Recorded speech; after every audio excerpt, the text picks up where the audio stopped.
Hey guys, this is Pestily and welcome to another video. Today we're going to talk about Arena Breakout Infinite. The game has come out and now we can see exactly how their monetization structure is. We're going to explain all the microtransactions within the game, how this is super predatory, as well as how it's going to ruin the gameplay loop overall. So without further ado, let's crack straight into it. Alright, so if you guys are new to the extractor shooter genre, Arena Breakout Infinite is an extractor shooter game, and this is pretty much where you have your stash and all the items that you hold. The case is a case that you carry on you that you, if you die, you don't lose the items from within it. So for example, the loot that you have, if you die, the gun, all this other stuff goes. However, the actual, any item inside the case is safe. It's called a safe container. Now, when you do play this actual game, what they do give you is what's called a reinforced case, which is a 1x2 square container. I need to explain this stuff to you so then you understand where all these microtransactions are going. Next up, after that, there is the keychain. Now, this is another secure container only for keys. You start off with a 1x3. However, you can get bigger keychains, which I'll be able to explain moving forward. Now, next up, I need to explain how the monetization of getting currency from within the game works. Pretty much as simple as it is. I'm in Australia, so it's in Australian dollars, but for US dollars, 100 bond is a US dollar or 100 cents. So for 1,000 bonds is $10. For 10,000 bonds, it is 100 US dollars. So now we have all the basics out of the way. The monetization structure of this actual game for all the transactions. So first up, if you want to just buy in-game currency, the currency that you actually get items from within the game, you can do that. You can play the game normally, get the game like the money normally. However, if you want to buy currency, you can. It pretty much works off $10 is a million coin. That's the currency from within the game. So if you want to, you could actually just pay $10 and get a million coin from within the game. Now, when I played this in the test before the actual release, that would probably get you one really good loadout, or maybe like 3 to 4 half decent loadouts, or a lot of really budget loadouts, just to give you an example. Now, next up, we have the keychain that I was talking about before. There is the 3x5 container keychain, which is also obtainable. However, this one is on a limited time. So for a cheap price of $16, you are able to have this extended keychain for a total of 30 days. So you're actually you're not even getting that item permanently, you're just getting it for 30 days, giving you the ability to take more keys into a game and actually open up more doors. Next, which is a weird one, but if you want to talk in the global chat, you can. You get some free messages every day, but if you want to buy some more, just for a cheap 20 cents, you can also talk an extra 10 lines of conversation within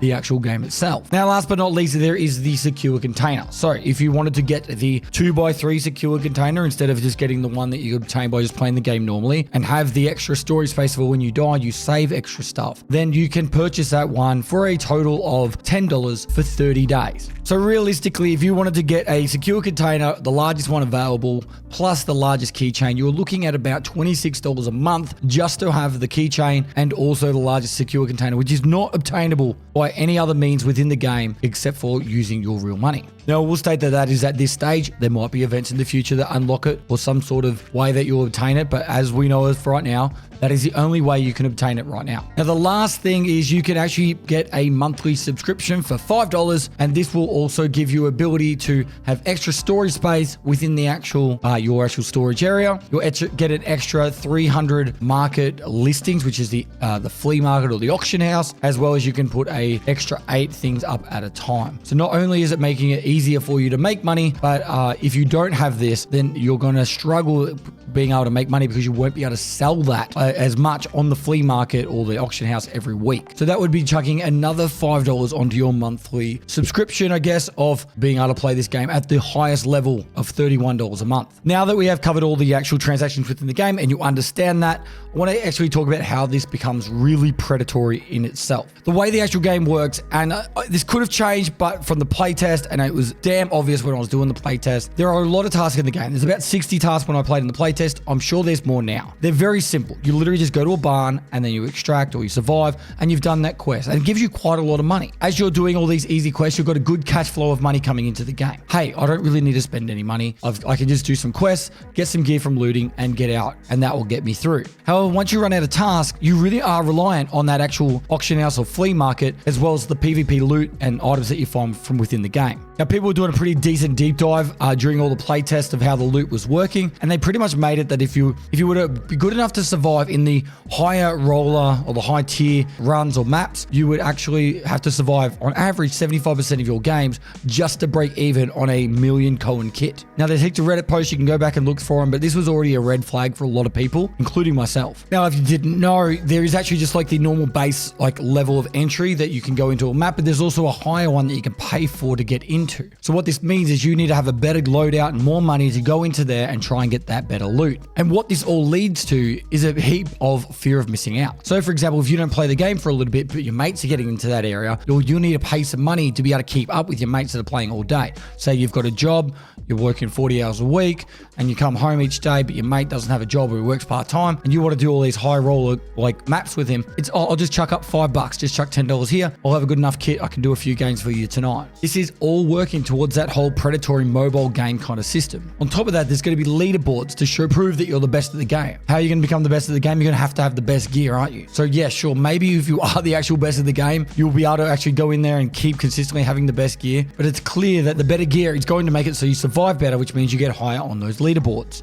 Now, you can go under whatever mental gymnastics you want to agree or disagree if this is pay to win or not. I don't really care, but I'm just putting the facts out there of how this is predatory and how this is designed to make you put in your credit card details and then consistently buy stuff. Oh, it's only a couple of dollars here, only $5 there, and next minute you're throwing hundreds, if not thousands of dollars away at this game. Now, the last thing I want to quickly touch on is the actual ruin of the gameplay loop. So if you played Escape from Tarkov or have been playing a lot of Delta Force, Hawk Ops recently, and they've stated they're only going to sell cosmetics and battle passes for actual items within the game. And these games' monetization structures aren't controlled by the cash flow of the players from within the game. So for example, Arena Breakout Infinite is benefited by making the game as difficult to make money as possible, but as playable, keeping you just on the edge that you can keep playing, but not so rich that you can never need to buy their service. So if the game wants to run an event that makes players rich as hell, this will directly affect how much people are going to fund the game. So they're incentivized to only punish you or reward you as little as possible. Now, this doesn't mean that they're going to do it this way, but it's definitely there as an option for them to do it.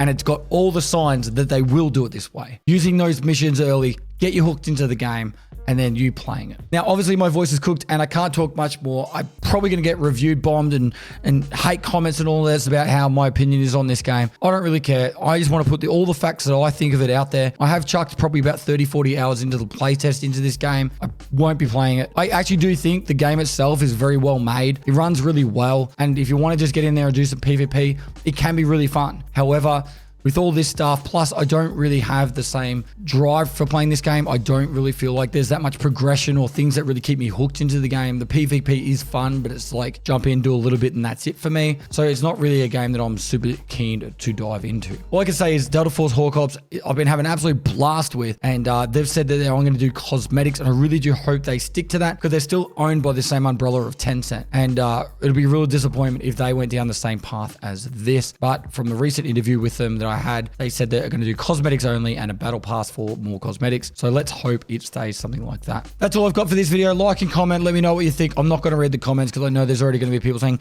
you just said Tarkov shield. This is not about Tarkov. This is just a predatory game and I'm just calling it what it is. So like, comment, subscribe. And lastly, I'll see you next time.